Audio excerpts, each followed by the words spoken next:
Okay, welcome to this first screencast. This In this screencast, we'll get you an idea of how the guide sheets work and show you the difference between a vector and a scalar. Um, and then we'll go on and look specifically at distance and displacement. So first, a few things about the nature of the guide sheets. Um, this first title here will tell you what unit the guide sheet is associated with. Here we're talking about motion in one dimension. It's the kinematic concept that we start with first. The number here will tell you which guide sheet it is in that group. This is the very first one. It breaks down the difference between distance and displacement. It gets you working with those two different um, ideas.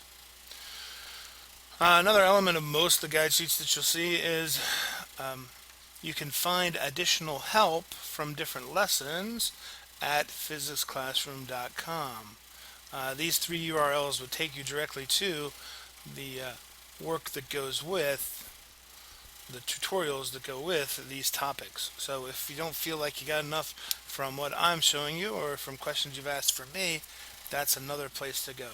So if things I'm saying don't make sense, please go to those URLs. If you have a PDF open on your computer of this guide sheet 1 document, you can control and click right on that particular um, link and it will take you right to the website. The other option is try to type the whole thing in, which is a little tricky. And it might be easier just to go to www.physicsclassroom.com, click on their tutorial link, and then go right to kinematics. And it's the very first beginning with these. Something else that you'll see with these often is the MOP connection. MOP stands for Minds on Physics. With all the units, you'll be working through Minds on Physics um, shockwaves that help ask many questions, try to point you to make sure you understand the information about this. These would take you to subs levels 1 and 2, which means you would be ready and good for completing KC, Kinematic Concepts 1, and MOP KC, Kinematic Concepts number 2. Okay, so I'll give you some of that first heading there. Really kind of fills you in on what particular topic we're covering, where it's connected to other things, connections you can make with physicsclassroom.com, which might help you through their tutorials. All right, so we're going to be describing motion. We're studying kinematics, the study of motion. And there are many terms you can see here that go with that: position, displacement, distance, rate, speed, velocity, and acceleration. Hopefully you remember a couple of those from our motor mouth activity. So you're already familiar with some of these ideas. What we're going to try to do is to improve your knowledge of the language and clean it up so that you can actually describe a motion completely if it occurs along one dimension. Now, the first part of that is going to deal with knowing the difference between two very important types of quantities. Those two types of quantities are vectors and scalars. Okay, so most quantities are that we're going to use in physics are going to either be a vector or a scalar. A vector quantity needs to have both its size or magnitude and a direction to fully describe it. So it's a multiple part quantity. A scalar can just be described by its size, its magnitude. So a 1 kilogram mass you don't need to say it's a 1 kilogram mass that points to the right. It just has an amount of mass. Whereas other quantities, you're going to have to say it's moved 5 meters, say, to the west.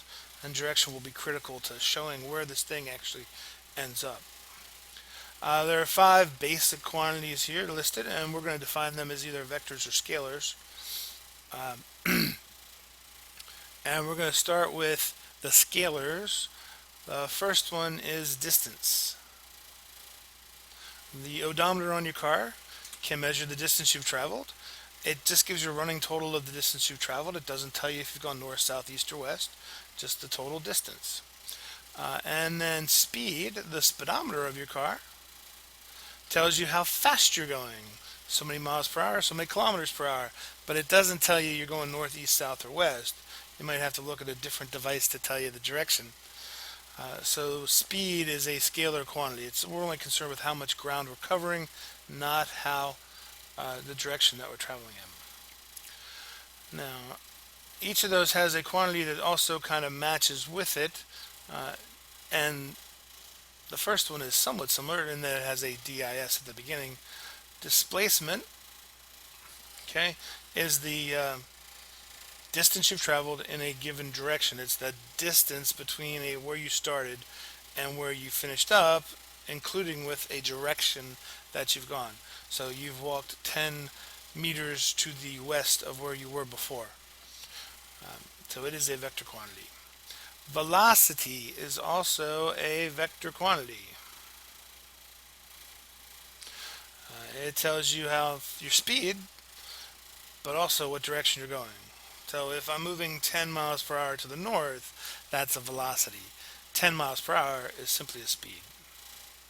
Now, the trickiest of all these quantities is acceleration. It is a vector. It's defined as the rate of change of velocity. Since it's a change of a vector, itself is a vector. Direction will be critical. It's also tricky in that it's not really a visual quantity. It's not something you can see easily. So working through the idea of acceleration is going to be a big part of what you have to do in this first unit. So again, if a quantity is ignorant of direction, then it's referred to as a scalar quantity. Scale doesn't need direction. If it's conscious of direction, if direction matters, then we call it a vector quantity, and it will need both a magnitude and a direction to thoroughly describe it.